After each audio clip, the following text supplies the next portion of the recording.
Ready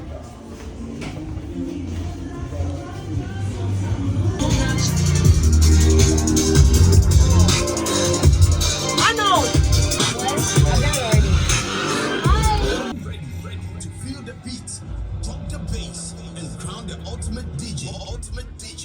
This is the hottest DJ jam, the ultimate DJ contest. 24 will be born. You'll feel the heat, hear the beats, and witness the moves that will blow your mind. Who's got the fire? Who's got the flare? Be there to experience the electrifying showdown. Come in your numbers and support your favorite DJ and jam. The hottest Not DJ send you contest. message, send to Don't the stop, and the party never ends. Not send you WhatsApp, send to the Don't miss it. Hits FM Hottest DJ is powered by Joy Prime and sponsored Land the Roman area from Rome, and then the other half Sicilian. Oh, you gangster. Yeah. Oh, I see. Well, that's You know, beautiful. thank I you. can see you were painting. Oh yeah, we The went kids. to Yeah. well, actually, we went to the art. What's it called again? Art Center. The I'm art center. Oh, you went to get stuff. The Christmas feel. I had a conversation earlier on with Majid and Yvonne Okoro. Those two are just amazing. They made my day. And I'm here with a beautiful family. I met them last week. Their kids are just gorgeous. Oh my God. So polite, well brought up, very adventurous, so beautiful. Now the lady is Ghanaian and the man is American, but now we're giving him a Ghanaian name, so we're going to call him Brakoju.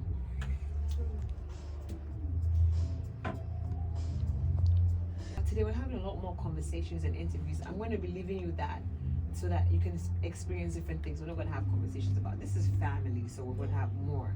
Good afternoon to you guys. Hi, good afternoon. It's good to have a nice conversation with you this afternoon. How are you feeling? Feeling great. Great, yeah. Feeling very, very well. Very good. Yeah. Nice. First off, I want to ask Ruth, when was the last time you came to Ghana before this? 2015. Whoa, that's a long time. Yeah, it's been a while. Mm. Yeah, I've always planned to come, and then I find I'm having a baby, so I'm like, okay, well, you have to put it on hold. So that's usually what happens. Yeah. baby's And Derek, this is your first time? Yeah. Second time. Second time? Yeah. And that's experience. It's fantastic. It's- Yeah, I love it.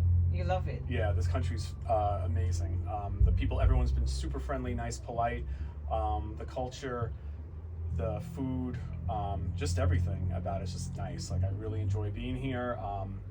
My wife's family and friends, and you know our neighbors, people that I've met, just so welcoming and inviting, and it's a pleasure to be here. It's a pleasure. Yeah. So Derek was born on Monday, so we're going to add the Kojo to his name. Now, Derek has a very nice, diverse, upbringing. He's Russian, he's Italian, and he's German. He's a gangster.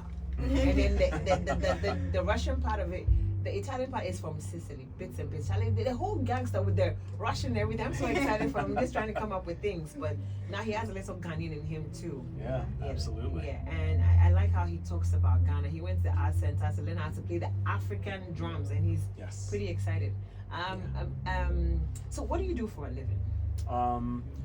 Okay, so besides doing social media full time, I used to be a full-time New York City public school teacher. I resigned after 15 years, but now I do my own independent tutoring and mentoring for individuals. It's all online based. Anywhere the age range would be from kindergarten to 8th grade. More the children that I've tutored and mentor happen to be on the elementary and middle school level. I've had a few high school level students as well. But yeah, a majority of my time is essentially with social media, doing it with my wife. Oh wow! Yeah, that and the computer work. Ruth, what were you doing before you decided to take social media? So before social media, obviously I've always been a mom. Once I had kids, then I was a full-time mom. Okay. But before that, I used to be a high-profile nanny in Manhattan. And then obviously I married him. I did a little bit more of that after we got married.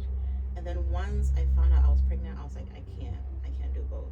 I got really sick with my pregnancies, so I just couldn't do anything until baby was delivered. Yeah. Oh, that's cool. Yeah, and now we do that full time now with social media. When you say a high-profile nanny, what does that mean? I've seen a movie about this high-profile. I think it had Anne Hathaway, one of them. To, get attached to the kids and they have a different kind of lifestyle. Yeah. Is it something like that? Yeah. So basically, you join an agency, which is something I did, and they vet you, and then you work for basically celebrities, government officials.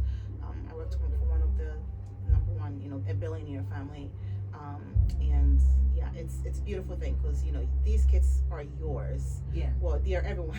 They are the parents, but they're also yours. And a lot of these families, they can't be around. Yeah. They work so much, they travel so much. So I'm there from morning to evening. I was 11, and I went everywhere. I mean, on a moment's notice. It's like we're going to, Fisherland Island tomorrow. We're going to Miami the next day. We're in Israel. I was in Israel for a couple of months while I was engaged to him.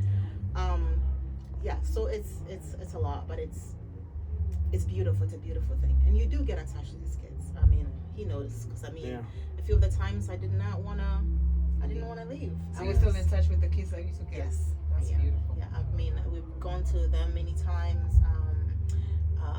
and I still talk to them. I see them as family. They'll always be my kids and their kids too, but yeah. But it is true. So what made you decide to do this social media? Be a content creator as an entire family, like full time. And is it worth it? Like, when I say worth it, I'm talking about the Lucci, the money, the what?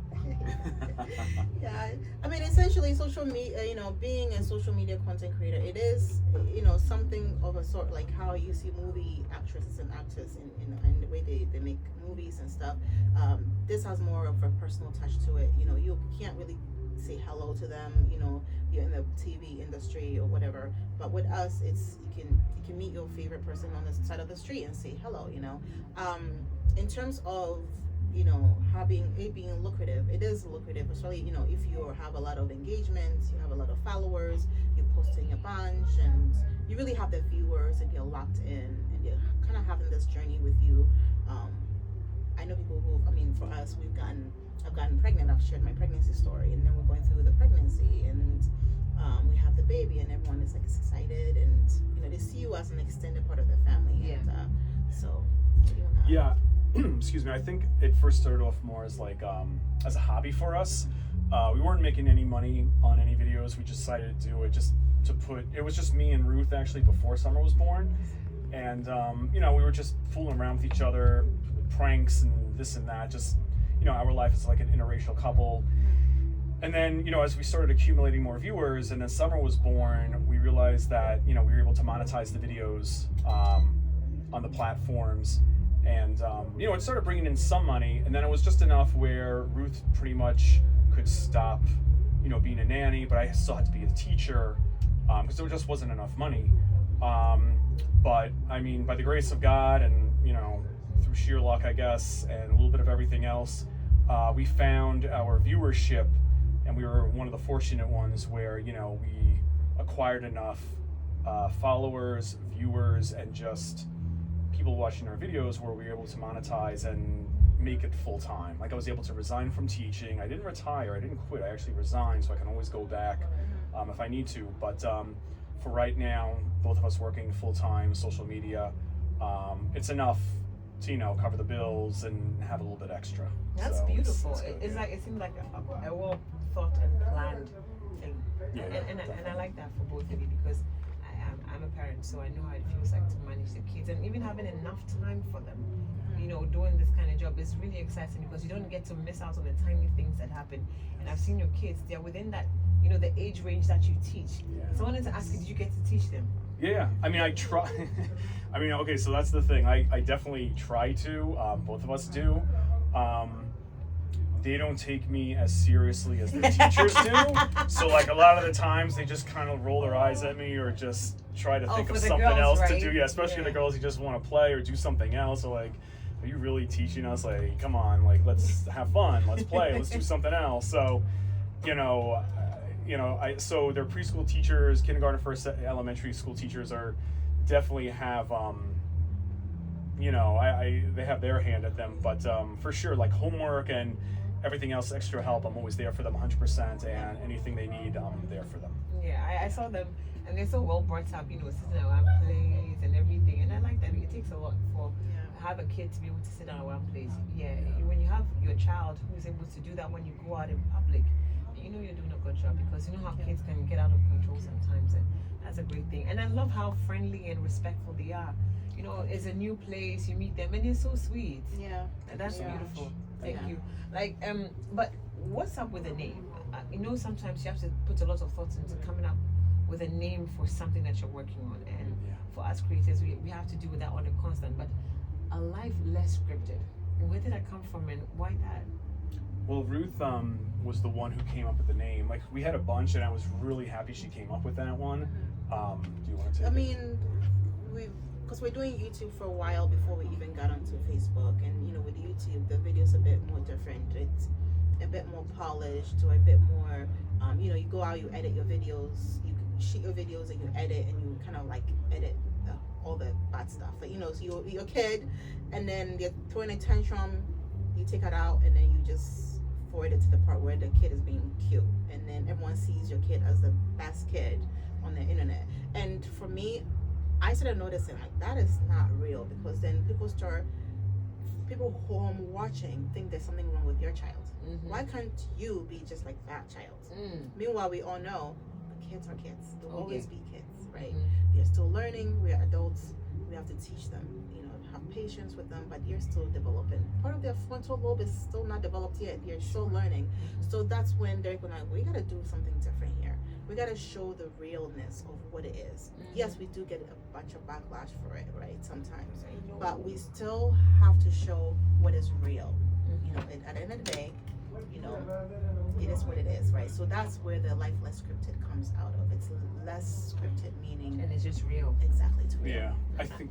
Yeah, I'm sorry, to add on to that, that's exactly right. And yeah, again, adding on to that, a lot of the social media families we see, as Ruth said, they can be like polished and they're sugar-coated, and it seems like you only see the good things.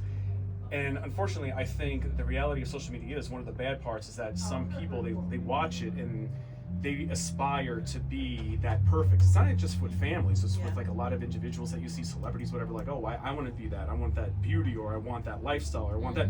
But like so much of it is so artificial. It's like so fake. So like, yeah, Ruth and I are here to show like, young couples or couples with kids, whatever it is, like, no one's perfect. There are going to be marital issues. There's going to be children issues. There's going to be problems. Like no family, nobody's perfect. It's impossible to be perfect, right?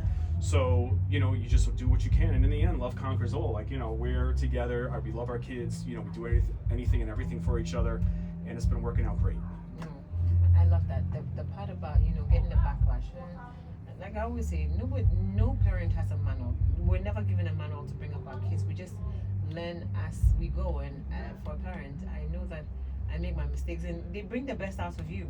Sometimes you're surprised how you're able to manage them, and how they parent you in the end. I have a 10-year-old and a 9-year-old, and God, sometimes they just drive me. Girl, is that what you're wearing to work today? Can you wear a dress, please? Really? But I'm at the stage where I've got a little sister, and I get to enjoy my my time with her, get her done. So I understand how you feel, and I can't wait for you to get there and go on the hair dates and stuff like that. It's my favorite thing to do on the weekends. My favorite thing to do on the weekends. I'm looking forward to it. Yeah. In the bonding period, you have 2 girls, so it's gonna be and the gossiping. I've said that on radio, but yeah, I get to do that with her, and it's fun. Yeah. And I have stuff I do with my son too, and it's beautiful. Yeah. And I'm excited for you. But some of us who are more of hermits and introverts, we like hiding stuff. I don't think people know I have kids, but they never see what my kids look like. They're sometimes that you want to keep them out of what you do and stuff like that. But for people like you, we get to pick a few things here and then, how to speak to our kids, how to get them closer to us, and kudos to you guys. But this is one of my favorite questions. With your upbringing, Ruth, you grew up a little in Ghana, right? Yes, I did. So you know how different our upbringing is.